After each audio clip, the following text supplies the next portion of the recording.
والصلاة والسلام على سید الانبیاء والمرسلین اما بعد فاعوذ باللہ من الشیطان الرجیم بسم اللہ الرحمن الرحیم۔ الحمدللہ سورہ مریم کی تقریباً 22 آیات کی تفسیر مکمل ہو چکی تھی، اور 22ویں آیت کی تفسیر میں ہم یہ عرض کر رہے تھے کہ جو اللہ نے ارشاد فرمایا کہ بی بی مریم رضی اللہ تعالی عنہا حضرت عیسیٰ علیہ السلام سے حاملہ ہو گئیں اور آپ ایک دور مقام پہ چلی گئیں، اس کا نام تھا بیت اللحم۔ تو اس مقام پہ آپ چلی گئیں تو آپ کے جو کزن تھے یوسف نجار، انہیں جب یہ پتہ چلا کہ آپ حاملہ ہو گئی ہیں تو بہت متعجب ہوئے اور بہت ہی ان کو صدمہ ہوا، کیونکہ وہ جانتے تھے کہ بی بی مریم رضی اللہ تعالی عنہا انتہائی متقیہ اور پرہیزگار خاتون ہیں، یہ کسی سے رابطہ نہیں رکھتی ہیں، کسی کے پاس جاتی نہیں ہیں، عبادت گزار ہیں، خاندان بھی بڑا نیک اور شریف ہے۔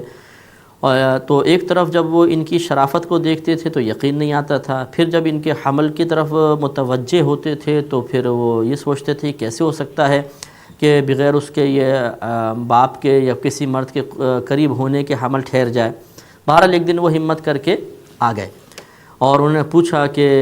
اے مریم تم سچ سچ یہ واقعہ بتاؤ گے تمہارے ساتھ کیا معاملہ ہوا؟ تو انہوں نے کہا کہ یہ سب اللہ کی طرف سے ہے۔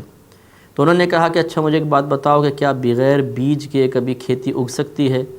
تو بی بی مریم رضی اللہ تعالیٰ عنہ نے فرمایا بتاؤ کہ کیا اللہ تعالیٰ نے آدم علیہ السلام کو بغیر ماں باپ کے پیدا نہیں کیا؟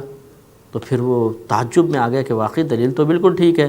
پھر آپ نے پورا واقعہ بتایا کہ دراصل من جانب اللہ ہے، اور اس طرح ایک فرشتہ ایک انسانی روپ میں آیا تھا اور یہ تمام معاملہ ہوا۔ تو اس پر یوسف نجار بھی مطمئن ہو گئے، ان کا دل مطمئن ہو گیا اور وہ تشریف لے گئے تھے۔ اب کہتے ہیں کہ یہ چند ساعتوں کے اندر حاملہ ہو گئی تھیں، اور چند ساعتوں کے اندر ہی کچھ عرصے بعد ہی آپ کو اولاد پیدا ہو گئی تھی۔ حضرت عیسیٰ علیہ السلام دنیا میں تشریف لے آئے تھے، ان چند گھنٹوں کا یہ معاملہ تھا، ایسا نہیں ہے کہ پورے 6 مہینے یا 9 مہینے تک یہ معاملہ چلتا رہا۔ فَأَجَاءَهَا الْمَخَاضُ إِلَى جِذْعِ النَّخْلَةِ، پھر جو یہ درد ذہ جس کو کہتے ہیں، بچے کے پیدا ہونے کا درد جو ہے، اللہ تعالیٰ فرماتا ہے یہ انہیں ایک کھجور کے درخت کی جڑ کی طرف لے آیا۔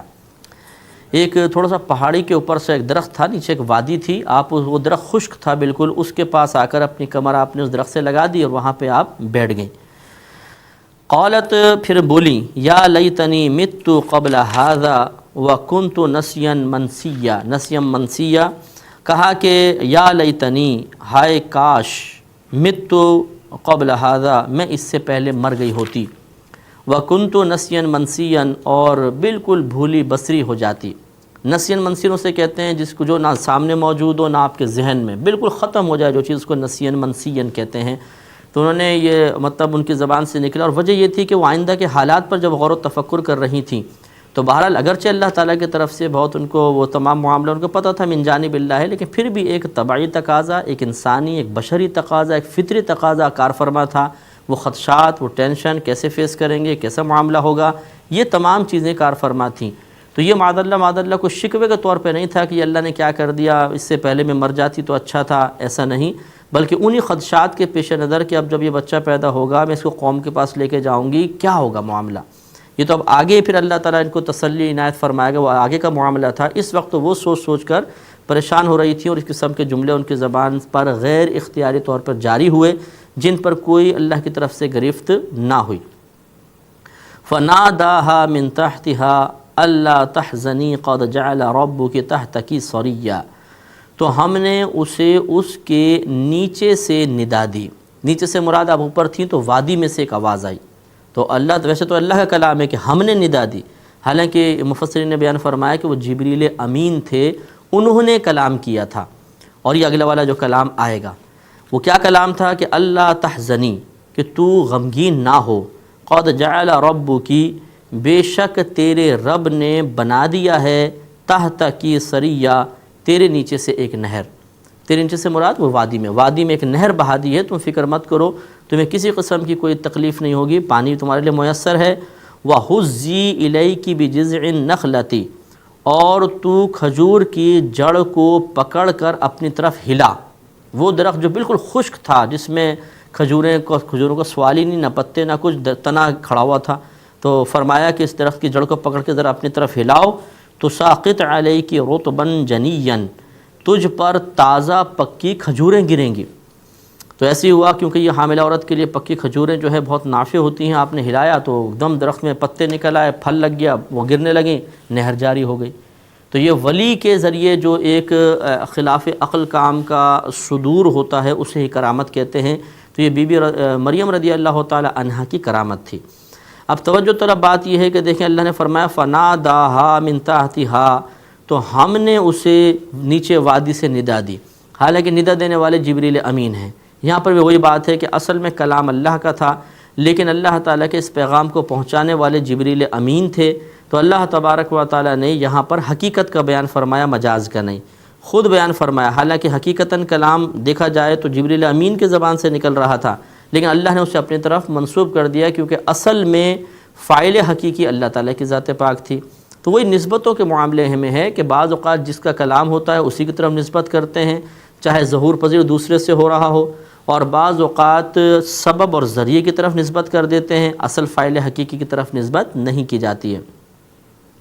تو اس سے معلوم ہوا کہ اللہ تبارک و تعالیٰ کے لیے کوئی مشکل یہ بات نہیں ہے کہ وہ سوکھی جگہ کو ایک دم تر کر دے اور سوکھے درختوں کے اندر پھل لگا دے، اور وہ اس کے لیے اپنے اولیاء کرام کو بعض اوقات اس قسم کی اپنے قدرت کے اظہار کے لیے ذریعہ بنا دیتا ہے، تو وہ ان کی کرامت کہلاتی ہے۔ اور اگر اسی طرح اللہ تعالیٰ اس قسم کے خوارق عادت افعال نبی کے ہاتھ پر جاری کر دیتا ہے تو اس کو معجزہ کہہ دیتے ہیں۔ فَكُلِي وَاشْرَبِي وَقَرِّي عَيْنًا، تو کھا اور پی اور اپنی آنکھ ٹھنڈی رکھ، یعنی اپنے بیٹے کو دیکھ، اس بیٹے کو دیکھے گی تو اس سے تیری آنکھیں ٹھنڈی ہو جائیں گی، نہیں تجھے سکون ملے گا، قلبی اطمینان حاصل ہوگا۔ کیونکہ حضرت عیسیٰ علیہ السلام بہت ہی خوبصورت تھے جب پیدا ہوئے، اور بعد میں بھی خوبصورت ہی تھے، تو ویسے بھی ایک ماں کے دل میں اپنے بچے کو دیکھ کر محبت کا جذبہ بیدار ہوتا ہے، تو یہ تسلی کا سامان تھا جو آپ کے لیے ہوا کہ دنیاوی اسباب و ذرائع بھی پیدا کر دیے تاکہ ان کو کسی قسم کی فکر نہ ہو، اور اولاد کے ذریعے ان کی آنکھوں کو ٹھنڈا بھی کیا گیا۔ فَإِمَّا تَرَيِنَّ مِنَ الْبَشَرِ أَحَدًا، پھر اگر تو کسی آدمی کو دیکھے، فَقُولِي، تو کہہ دینا، إِنِّي نَذَرْتُ لِلرَّحْمَنِ صَوْمًا، کہ بے شک میں نے اللہ تعالیٰ کے لیے، رحمان کے لیے ایک روزے کی منت مانی ہے۔ فَلَن أُكَلِّمَ الْيَوْمَ إِنسِيًّا، تو آج میں ہرگز کسی آدمی سے کلام نہیں کروں گی۔ جب بچہ پیدا ہو گیا تو اب ان کے دل میں خدشہ پیدا ہوا کہ لوگوں کے سامنے جاؤں گی تو کیا ہوگا۔ اس پر اللہ نے فرمایا کہ تم بالکل مت گھبراؤ، جب تم بچے کو لے کے لوگوں کے سامنے جاؤ گی تو لازم بات ہے لوگ حیران ہو کے تم سے سوال کریں گے۔ تو اس زمانے میں چپ کا روزہ رکھا جاتا تھا، چپ کا، خاموشی کا بھی ایک روزہ ہوتا تھا کہ سارا دن وہ خاموش رہتے تھے عبادت کی نیت سے، لیکن اب یہ ہماری شریعت میں منسوخ ہو گیا ہے۔ اب اس طرح چپ کا روزہ رکھنا یہ نبی کریم صلی اللہ علیہ وسلم نے اس کا سختی کے ساتھ منع کیا ہے، لہذا اس زمانے میں تھا۔ تو یہ اللہ تعالیٰ نے ان کو فرمایا کہ جب تم ایک منت مان لو کہ میں سارا دن اللہ کی رضا کی خاطر خاموش رہوں گی، پھر جب تم لوگوں کے سامنے جاؤ اور لوگ تم سے کویسچن کریں تو تم اشارے سے سمجھا دینا کہ آج میں کسی سے گفتگو نہیں کروں گی۔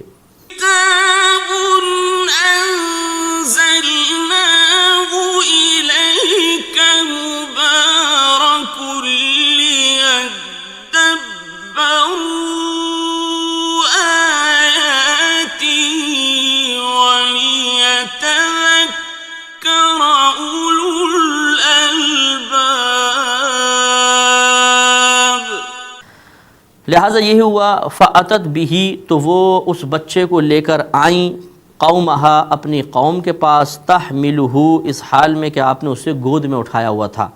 اب چھوٹے سے منع کو لے کے آ گئیں قوم کے سامنے۔ قالوا، اب وہ سب جمع ہو گئے، انہوں نے کہا، یا مریم، اے مریم، لقد جئت شیئا فریا، بے شک تو نے تو ایک بہت برا معاملہ کر دیا، یا اخت ہارون، اے ہارون کی بہن۔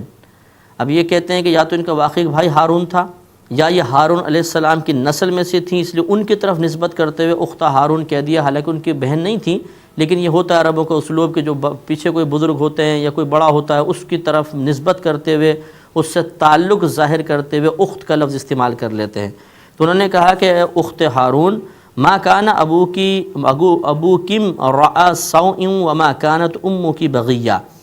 انہوں نے کہا کہ تیرا باپ جو تھا وہ کوئی برا آدمی تو نہیں تھا، اور نہ تیری ماں کوئی بدکار عورت تھی۔ سب بڑے حیران ہوئے کہ آخر تجھ میں یہ عادت کیسے آ گئی، یا معاذ اللہ تو نے یہ غلط کام کیسے کر لیا۔ تیرا باپ یعنی ان کے والد عمران تھے، والدہ حنہ تھیں، عیسیٰ علیہ السلام کے نانا کا نام عمران ہے اور ان کی نانی کا نام حنا ہے۔ تو انہوں نے کہا کہ نہ تمہارے والد کے اندر ہم نے کوئی برائی دیکھی، وہ بالکل نیک پرہیزگار شخص تھے، اور تمہاری والدہ بھی نیک عورت ہیں، تو پھر تم نے یہ کیسے یہ معاملہ کیا؟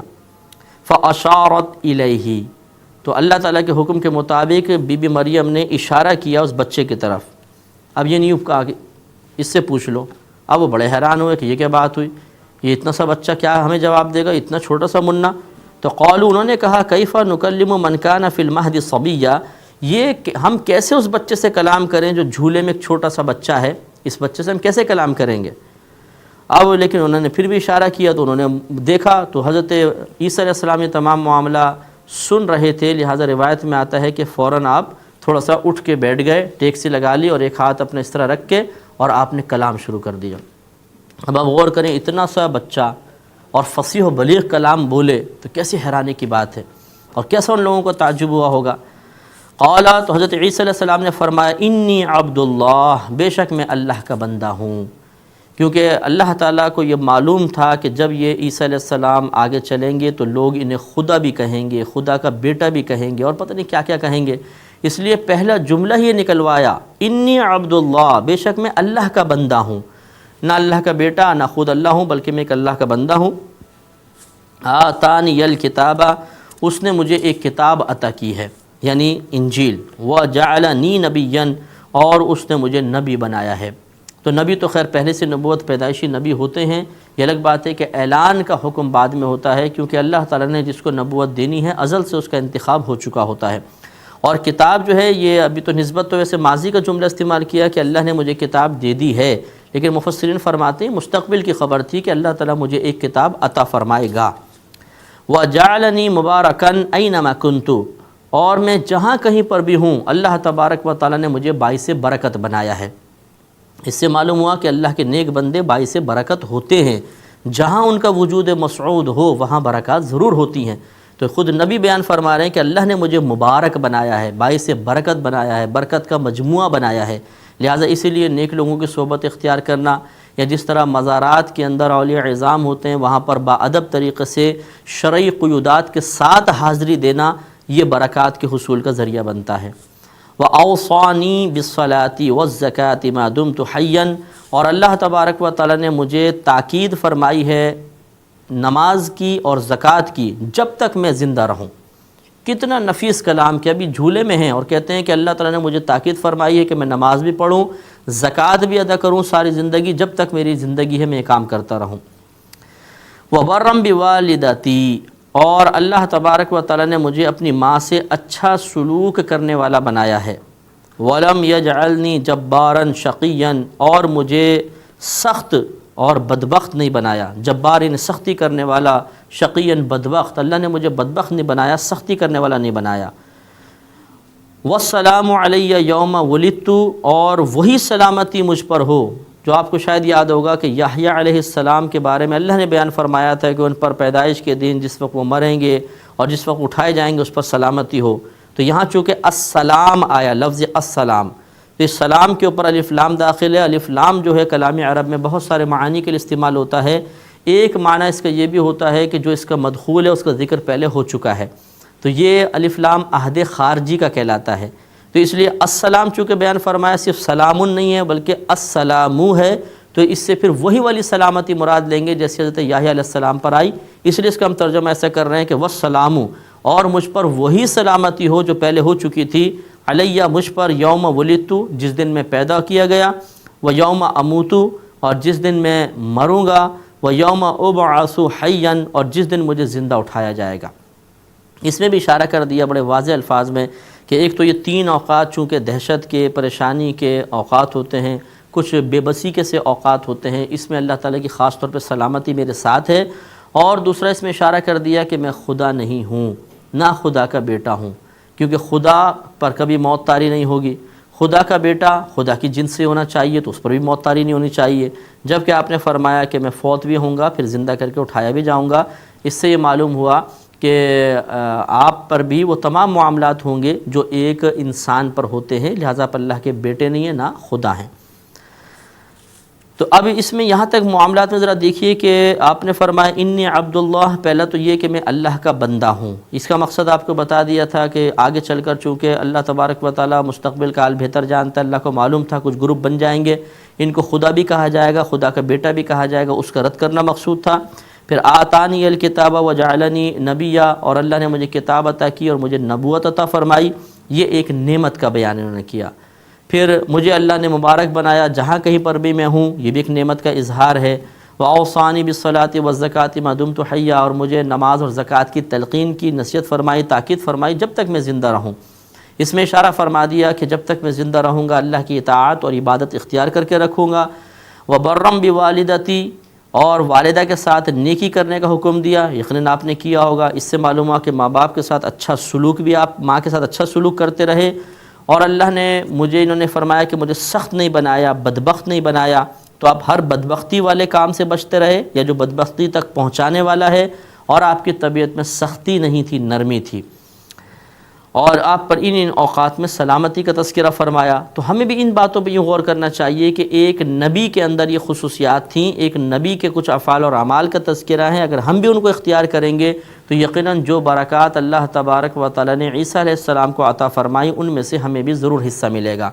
تو پہلی بات تو یہ کہ اپنے اللہ کے بندے ہونے کا اقرار کریں، عاجزی کا اور مطلب انکساری کا اظہار ہونا چاہیے، تکبر نہیں ہونا چاہیے. جو اللہ نے ہمیں انعامات عطا فرمائے ان کا ہم ذکر کریں، جیسے آپ نے تذکر فرمایا مبارک ہونے کا، نبی ہونے کا، اللہ کی طرف سے کتاب کے دیے جانے کا، ہمیں بھی اظہار نعمت کرنا چاہیے. اور پھر ہمیں تا حیات جو اللہ نے احکامات ہم پہ لازم کیے، جو عبادات فرضیہ واجب کی، انہیں وقت پر ادا کرتے رہنا چاہیے کہ نبیوں کا طریقہ ہے. اس پہ انشاءاللہ ہم کلام کنٹینیو رکھیں گے، لیکن اگلے پروگرام میں وآخر دعوانا ان الحمدللہ رب العالمین.